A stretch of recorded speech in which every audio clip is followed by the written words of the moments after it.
प्रणाम गुरुवर। आपकी आज्ञा अनुसार मैं भिक्षा मांग लाया। तुम स्वयं भिक्षा मांग लाए हो? अर्थात तुम्हारा स्वाभिमान अब तुम्हारी साधना में कभी बाधा नहीं डालेगा। कारण मैं नहीं जानता, पर तुम्हारी आंखों में एक नहीं अनगिनत प्रश्न है। सत्य कहा आपने गुरुवर, पर मैं ये जानता हूं मेरे सारे प्रश्नों के उत्तर मिल जाएंगे यदि एक प्रश्न हल हो गया। कौन सा प्रश्न? क्या आपने मुझे अपना शिष्य स्वीकार किया?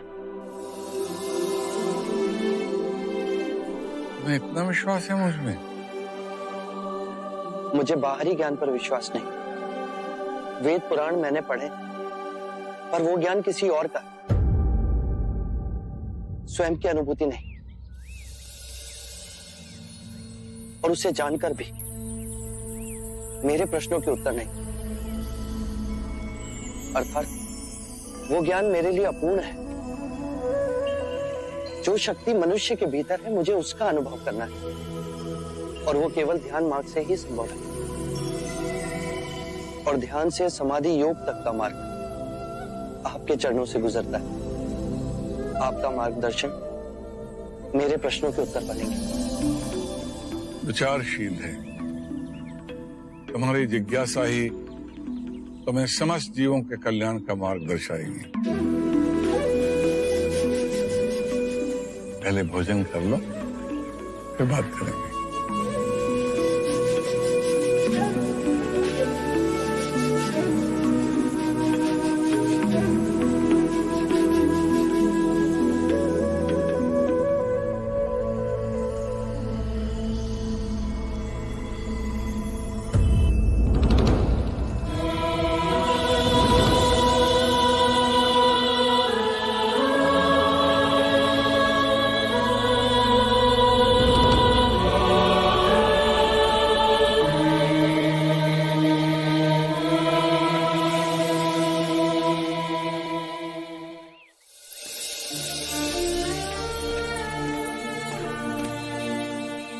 आप प्रयत्न कीजिए।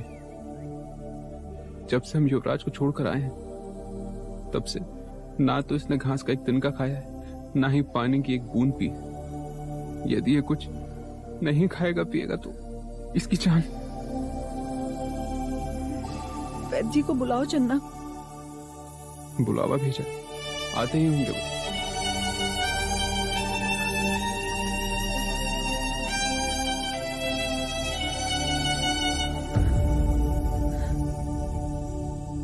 तुम्हारी तरह मुझे भी कुछ खाना पीना अच्छा नहीं लगता, पर माँ कहती है जीने के लिए खाना तो पड़ेगा ही। लो।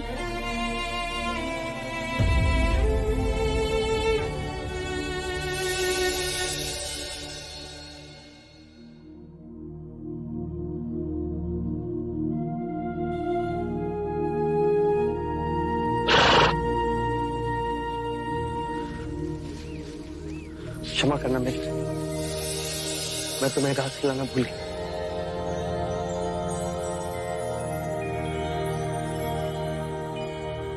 ध्यान का समय हो चुका वत्स। जी अभी आए। गुरुवर, क्या मैं इस अश्व को कंटक कह के बुला सकता हूँ? तुम तो रिश्ते नाते तोड़ के आए हो, नए संबंध बना रहे हो। इस अश्व को देखकर मुझे मेरे कंटक की याद आ गई। इन्हीं स्मृतियों से मुक्ति पाने का नाम ध्यान।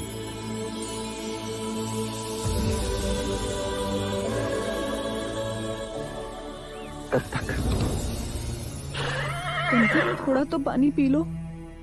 देखो मेरे हाथों से नहीं पियोगे तो युवराज जहां भी होंगे गुस्सा हो जाएंगे।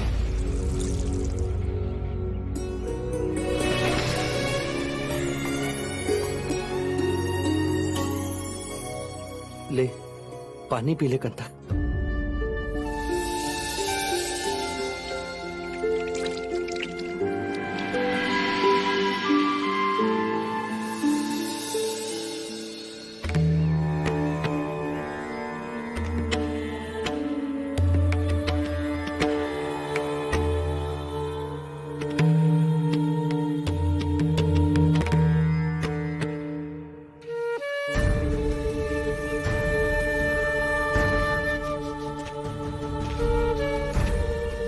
क्षमा करें, कंथक अब जी ना सकेगा।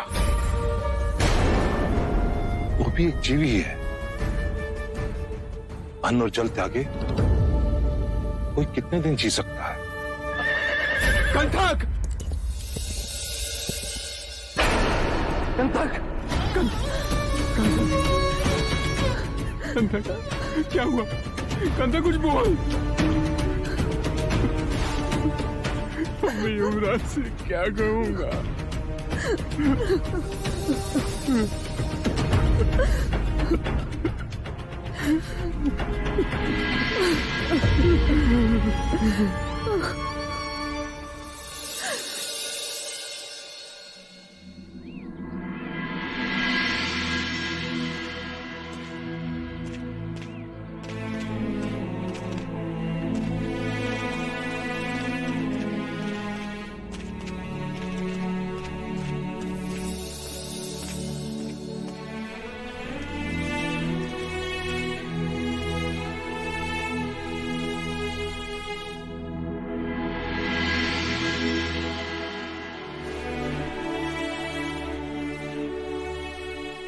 इसने पशु होकर सिद्धार्थ के स्नेह को पहचान लिया,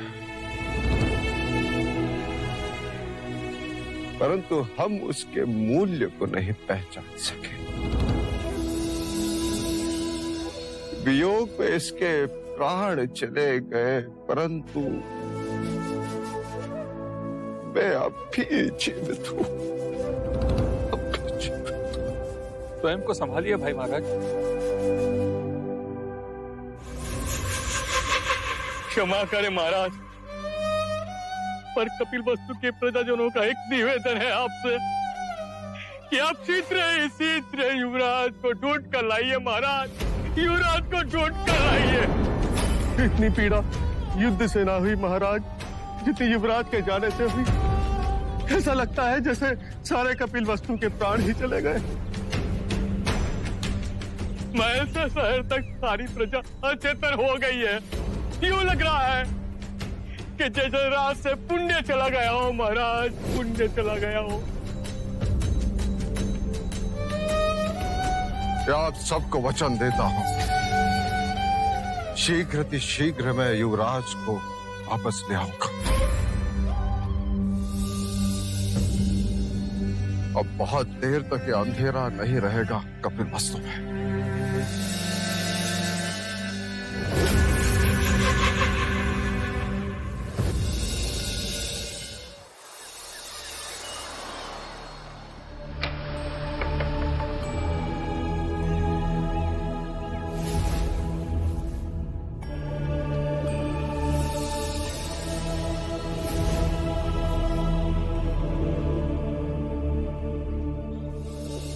सिद्धार्थ,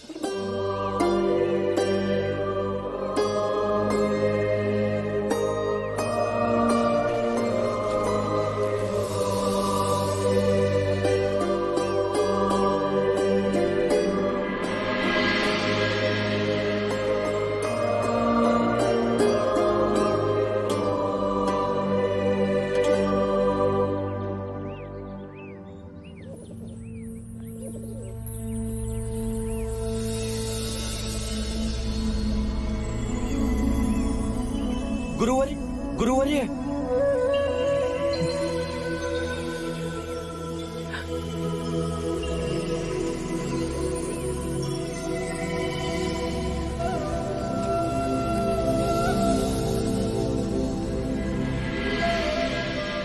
जीवन को इतना गंभीर न बनाओ वत्स कि जीवन बोझ लगने लगे।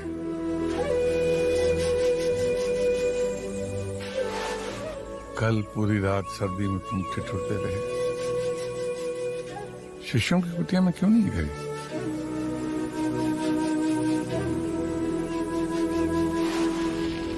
कैसे सोता गुरुवर्य? अभी तक आपने मुझे अपना शिष्य नहीं बनाया।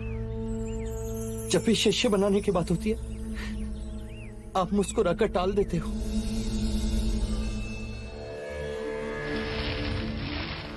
शिष्य अपना गुरु स्वयं चुनता है। गुरु तो केवल संकेत पड़ता है कि जो व्यक्ति सामने है उस इसमें शिष्य बनने की योग्यता है या नहीं? तुम जब से यहां आए हो मैं तुम्हारे लक्षण देख रहा हूं, तुम्हें परख रहा हूं। आप मुझे जितना चाहे परख लें, आप मुझे जिस कसौटी पर उतारेंगे मैं उतरूंगा, बस आप मुझे अपना शिष्य बना लीजिए। ज्ञान की खोज में इतने प्यासे आए यहां, लेकिन जो तीव्रता तुम्हारी प्यास में है किसी में नहीं देखी। तुम में वो सब गुण हैं जो एक गुरु अपने शिष्य में खोजता है। तुम्हें दया है, सरलता है और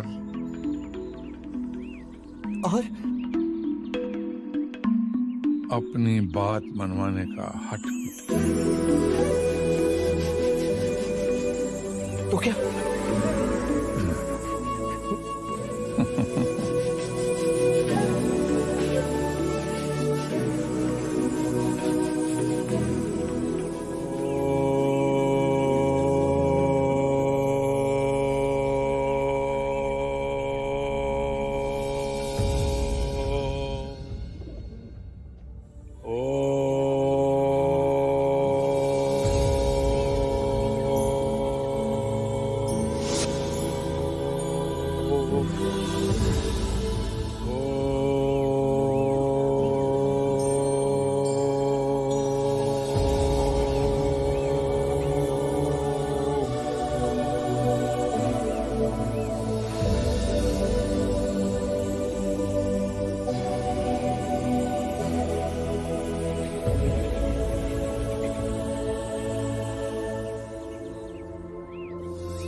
गुरुदेव एक प्रश्न पूछूं?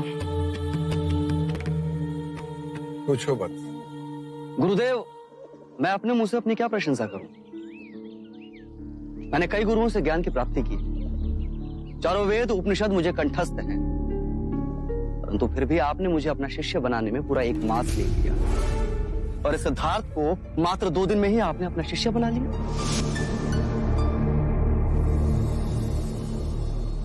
सच्चा ज्ञान वो होता है जैसे सागर में नमक घुल जाए, फिर नमक का अस्तित्व कहां रहता है? यदि मैं इस पात्र के पानी में थोड़ी सी रेत मिला दूं, तो योग के संदर्भ में तुम इसे क्या कहोगे? गुरुदेव ये तो बहुत सामान्य सी बात है। रेत जैसे ही नीचे बैठेगी जल स्वच्छ हो जाएगा और जल पीने योग्य हो जाएगा। मेरा प्रश्न योग के संदर्भ में है। सिद्धार्थ जी गुरुदेव। क्या तुम इस भेद को समझा सकते हो? जी गुरुदेव, ये रेत के कण काम, क्रोध, मद और लोभ के प्रतीक हैं। जब ये चित्त से दूर जाते हैं तो निर्मल जल रूपी ध्यान प्राप्त होता है। चंद्रपत, तुम्हें तुम्हारे प्रश्न का उत्तर मिल गया होगा। मैंने सिद्धार्थ को 2 ही दिन में अपना शिष्य क्यों बना लिया?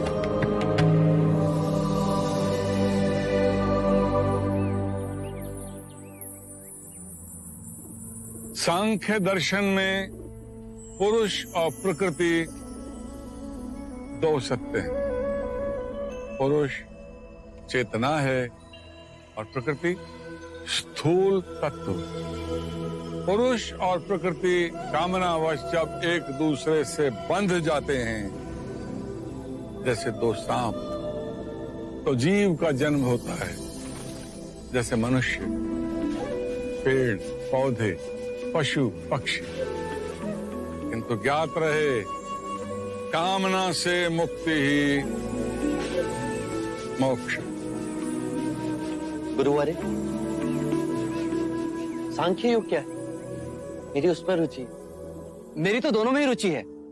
सांख्य योग और सांख्य दर्शन, दोनों में अंतर तो वैसे भी शब्दों का ही है। नहीं वत्स, इनमें बहुत बड़ा भेद है। ये इतनी गहरी खाई है कि पाटी नहीं जा सकती। जो सिद्धार्थ पूछ रहे हैं वो सांख्य योग है, मोक्ष की अनुभूति है। जो तुम पूछ रहे हो वो सांख्य दर्शन है, जो बुद्धि से संबंध रखती है। मार्ग को समझना और मार्ग पर चलना, दोनों में बहुत बड़ा अंतर है। मन में उठी कामनाएं ही सारी सृष्टि का निर्माण करती है, विचारों का निर्माण करती है। विचार और कामनाओं को जन्म देते हैं और ये खेल कभी समाप्त नहीं होता। गुरुवर्य, तो मन पर वश कैसे पा सकते हैं? अपनी सांसों पर नियंत्रण करके। सांख्य योग में सांसों के आवागमन पर नियंत्रण करना अति आवश्यक है। पूरे दिन हम एक ही नासिका छिद्र से सांस लेते हैं, परंतु हर घंटे ये क्रिया बदलती रहती है। जब हम बाईं नासिका से सांस लेते हैं तो उसे इड़ा नाड़ी या सूर्य नाड़ी कहते हैं, और जब हम दाईं नासिका छिद्र से सांस लेते हैं तो उसे पिंगला नाड़ी या चंद्र नाड़ी कहते हैं। ये सूक्ष्म नाड़ियां हमारी रीढ़ की हड्डी के दोनों ओर स्थित हैं। इनमें एक तालमेल बैठा के हमें सुषुम्ना को जगाना है।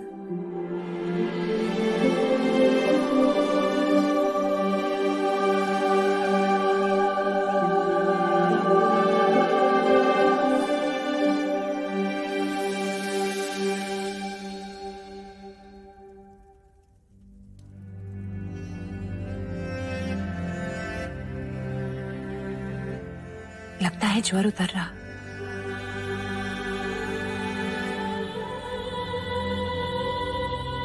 तुम पर सबका दायित्व पड़ रहा है, मेरा, यशोधरा का, राहुल का। जब ज्वर हो तो अधिक बातें नहीं करते।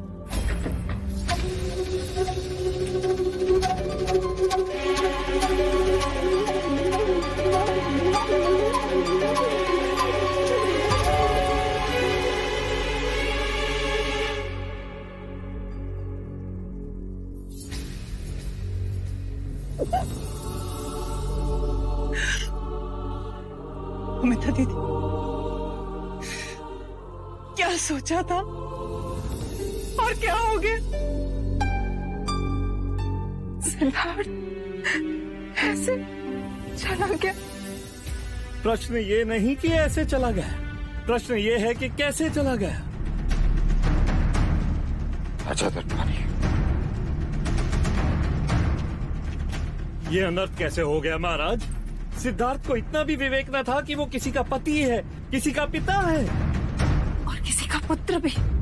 वही तो मैं पूछ रहा हूँ महाराज, आपने सिद्धार्थ को जाने कैसे दिया? उसे रोका क्यों नहीं? अपने दायित्व का वास्ता क्यों नहीं दिया? कुछ तो कहिए महाराज। आपके प्रश्नों का आवेग शांत हो जाए तो ही मैं उत्तर दे सकता हूँ। सिद्धार्थ आधी रात को चला गया और हमें पता तक नहीं चला। ये उत्तर पाने के लिए हम इतने कष्ट में रातों रात देवता से यहाँ आए हैं। भैया को दोषी क्यों ठहरा रहे हैं? क्योंकि जिसका दोष है, महाराज का उसके प्रति क्रोध और आवेश दिखाई नहीं दिया। अब आप ही बताइए कि मेरी पुत्री का क्या होगा? वो अपने जीवन का लंबा रास्ता किसके सहारे व्यतीत करेगी? मेरे नाती राहुल का क्या होगा महाराज? यदि पता होता कि ऐसे दुर्दिन देखने पड़ेंगे तो मैं अपनी पुत्री यशोधरा का विवाह सिद्धार्थ से कभी होने ही नहीं देता। भैया,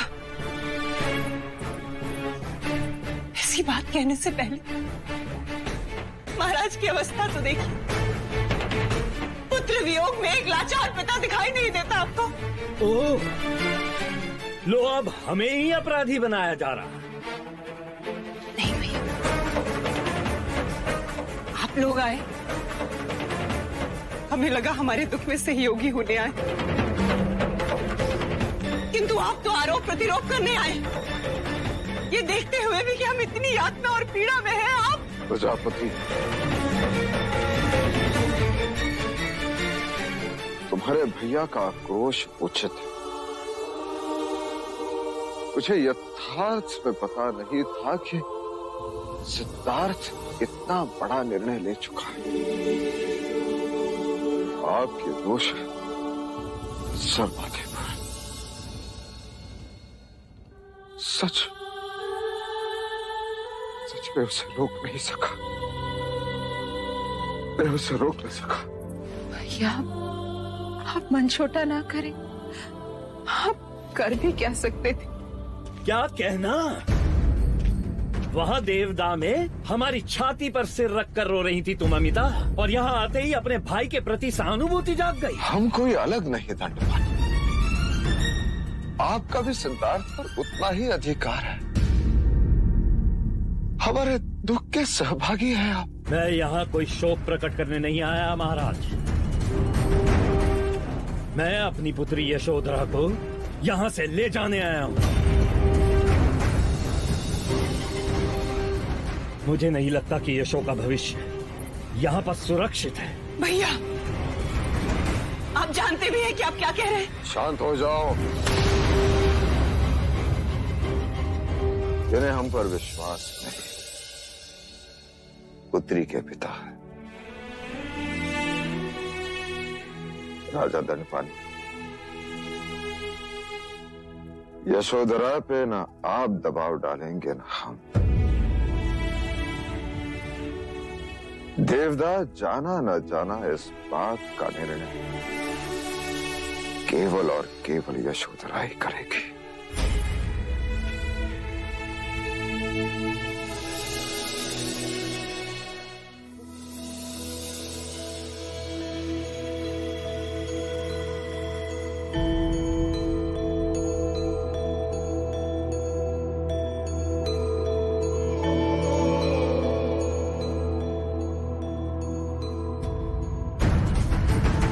खाने में जो था सो आपको दे दिया है। आपका पूरा परिवार इतने चावल में कैसे निर्वाह कर लेता है?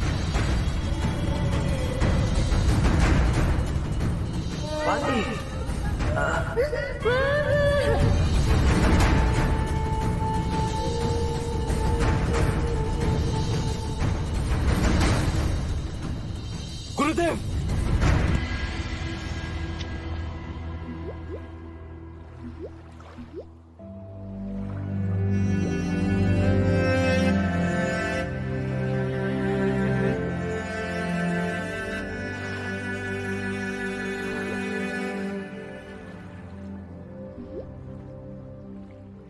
तुम्हारी अशांति का कारण? गुरुदेव, मैं ध्यान नहीं लगा पा रहा हूं। मन व्याकुल है। मैं गहरी पीड़ा अनुभव कर रहा हूं। क्या मुझे पूर्ण शांति प्राप्त नहीं होगी?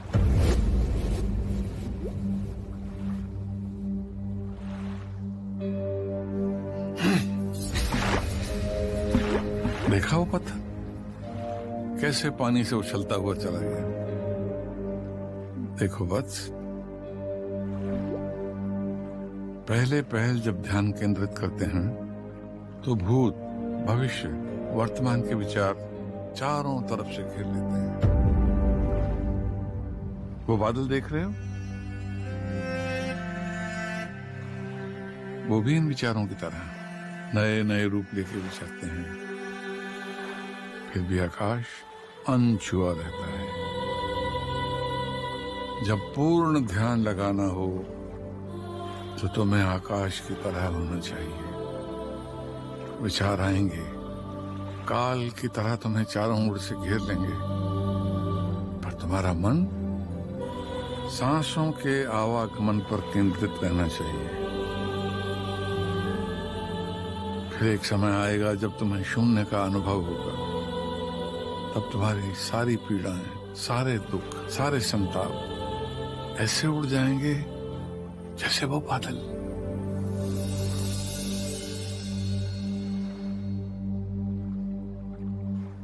फिर केवल एक गहरी शांति का अनुभव होगा, जैसे वो नीला आकाश।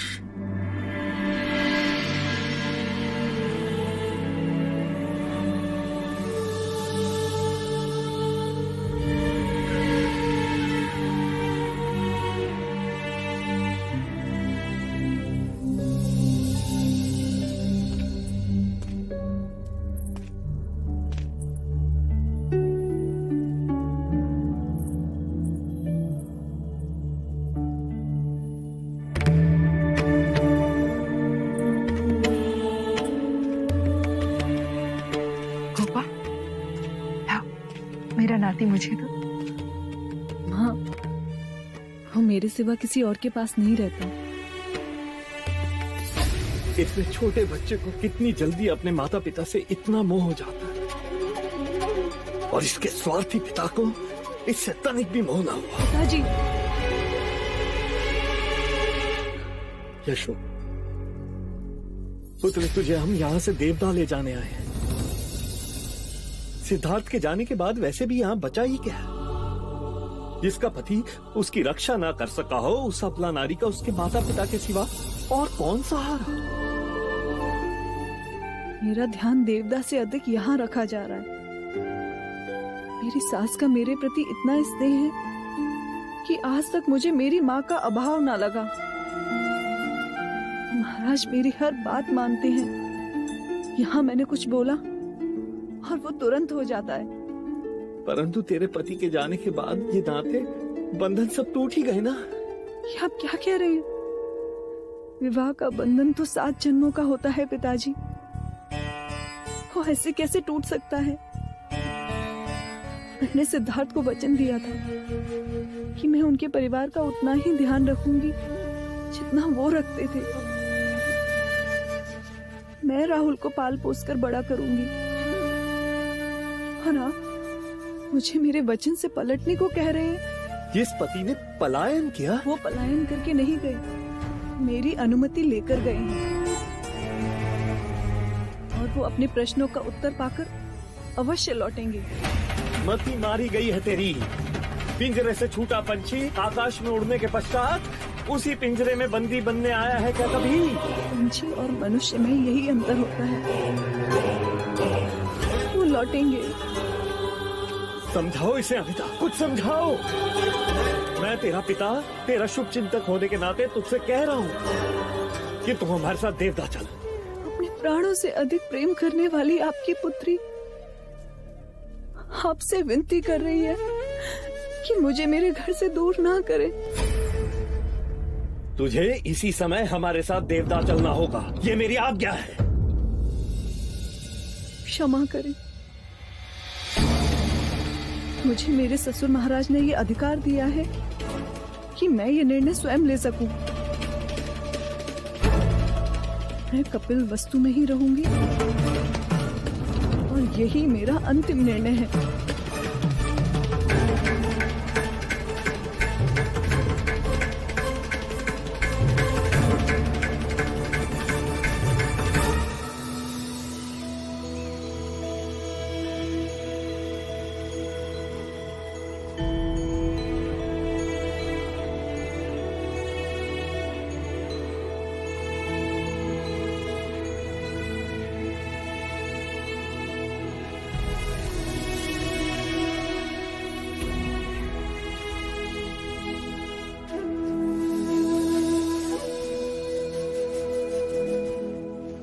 प्रणाम गुरुदेव।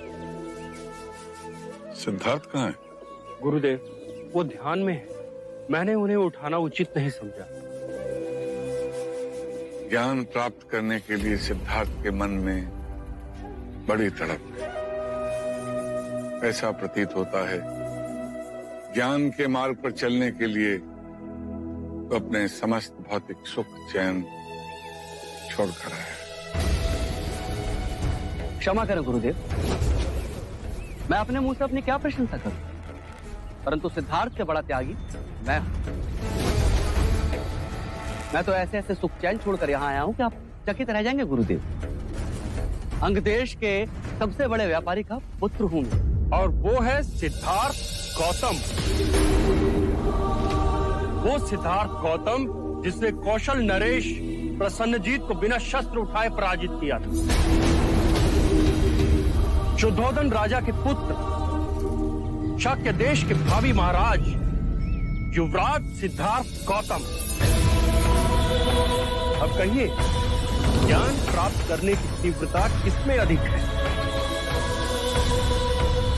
भिक्षाटन का समय हो गया, प्रस्थान करो।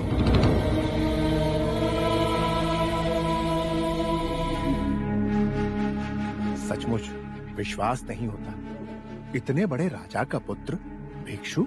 अरे और तो और उनके व्यवहार में अभिमान की बू तक नहीं है।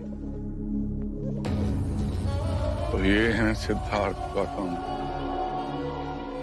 इनके बारे में असित मुनि ने भविष्यवाणी की थी। सिद्धार्थ जिनके बारे में कहा गया है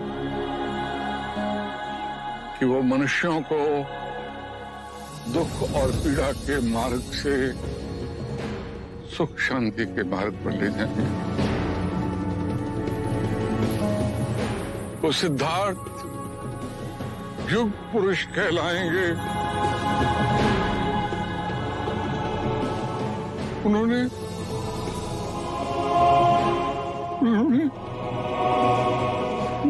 मुझे अपना गुरु स्वीकार किया।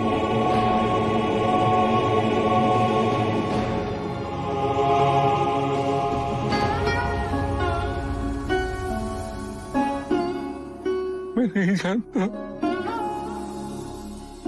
मैं इस योग्य हूं भी कि नहीं।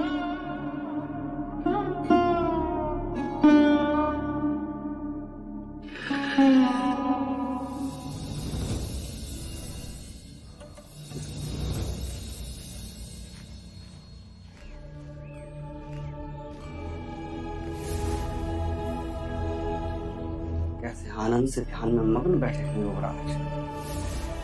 मुझे एक सेवक बना दिया गया है।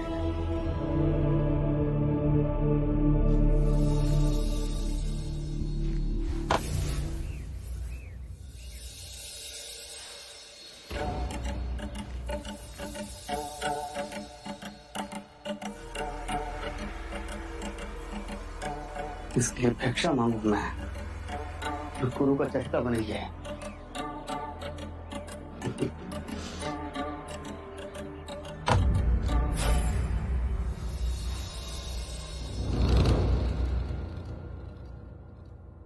क्षमा करें मित्र,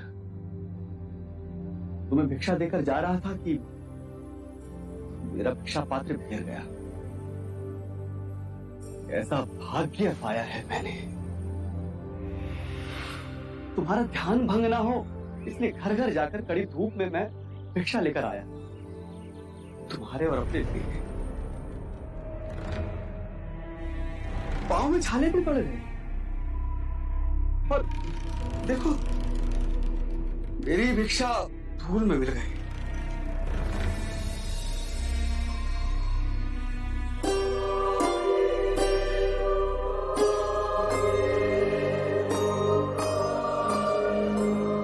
चंद्रपात, ये भिक्षा आप ग्रहण करें, मुझे इसकी आवश्यकता नहीं।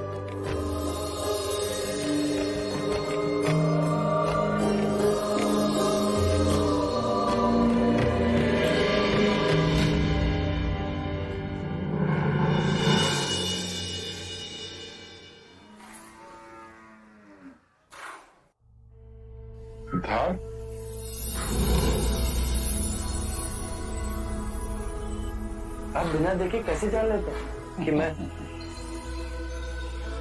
गुरु और माता में कोई अंतर नहीं होता। बस माता जरा सी आहट से अपने बच्चे को पहचान लेती है।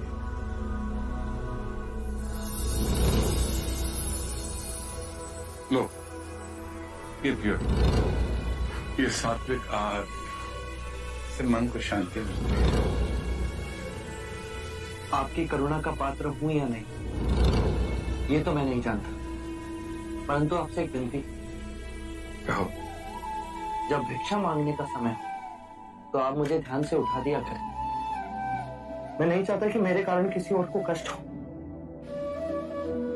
किसको कष्ट हो?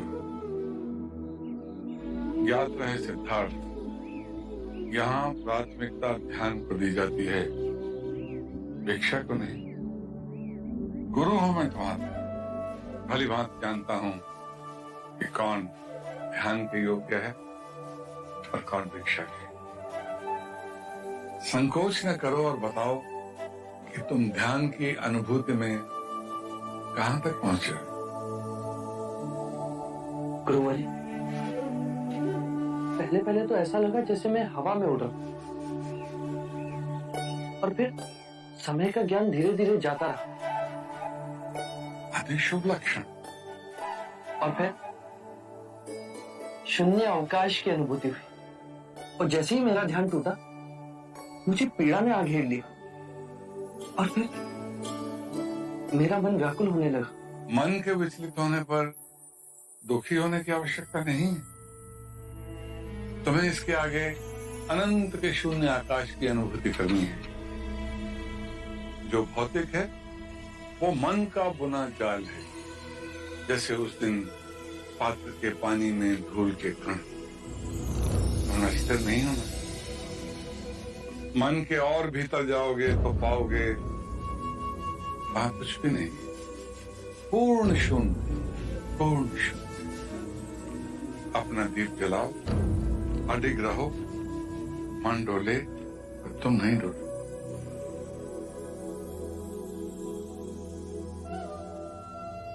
यशस्वी भव।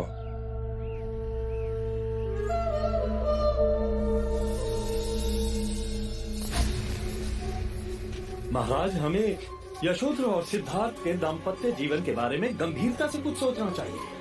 यूं हाथ पे हाथ धरे बैठे रहे तो बहुत देर हो जाएगी। महाराज अस्वस्थ थे, परंतु अब ठीक हैं। महाराज, हमारी आयु और अनुभव सिद्धार्थ से अधिक है। हमें शीघ्र ही वन जाकर सिद्धार्थ को खोजना चाहिए और उसे समझा बुझाकर तुरंत कपिल वस्तु वापस लाना चाहिए। युवावस्था में ऐसी भूल हो जाती है। नहीं भैया, ये युवावस्था की भूल नहीं। सिद्धार्थ की मनोस्थिति का आपको कोई भी ज्ञान नहीं। बचपन से उसे सारे दुखों से, वेदनाओं से दूर रखा, पर अचानक जीवन का कठोर सत्य एकाएक उसके सामने आ गया और उसका कोमल मन इतना गहरा आघात सह न सका।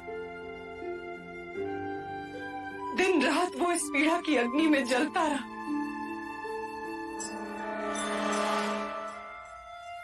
उसने ये निश्चय सोचकर किया।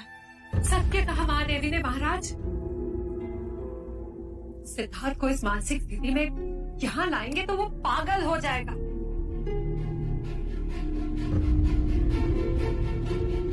पर कहीं उसे आत्महत्या कर दी तो? ईश्वर करे ऐसा ना हो। यही भय मुझे सिद्धार्थ को वापस लाने के लिए रोक रहा है। मैं उसे विवश करके वापस ले आऊं और वो कहीं कुछ करने बैठे। नहीं महाराज, ऐसा न कहे। नहीं प्रजा, सिद्धार्थ को कुछ नहीं होगा।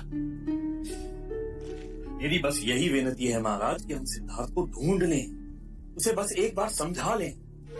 हो सकता है कि उसके मन का क्लेश अब तक शांत हो चुका हो और वो स्वयं वापस लौटना चाहता हो।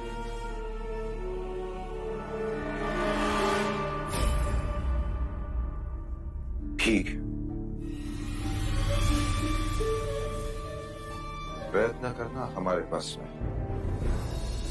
परंतु उस प्रयत्न का फल हमारे मन अनुसार हो, इसकी कामना हम नहीं कर सकते।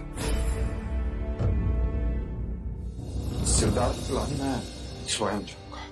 परंतु भाई महाराज, इतने तीव्र ज्वर में आप न जाएं तो ही अच्छा हुआ। हाँ महाराज, अनुज ठीक कह रहे हैं। अनुज, तुम अपने साथ महामंत्री को भी ले जाओ और सिद्धार्थ से थोड़ा संभल कर बात कर। मैं पूर्ण चेष्टा करूंगा भाई महाराज,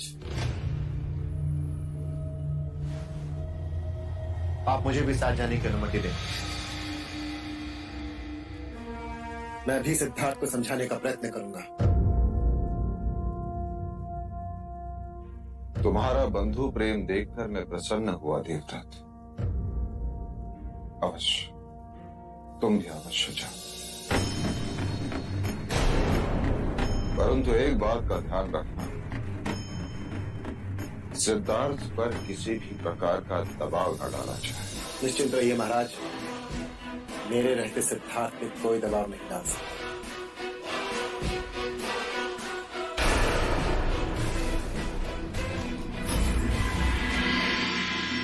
सत्य कथा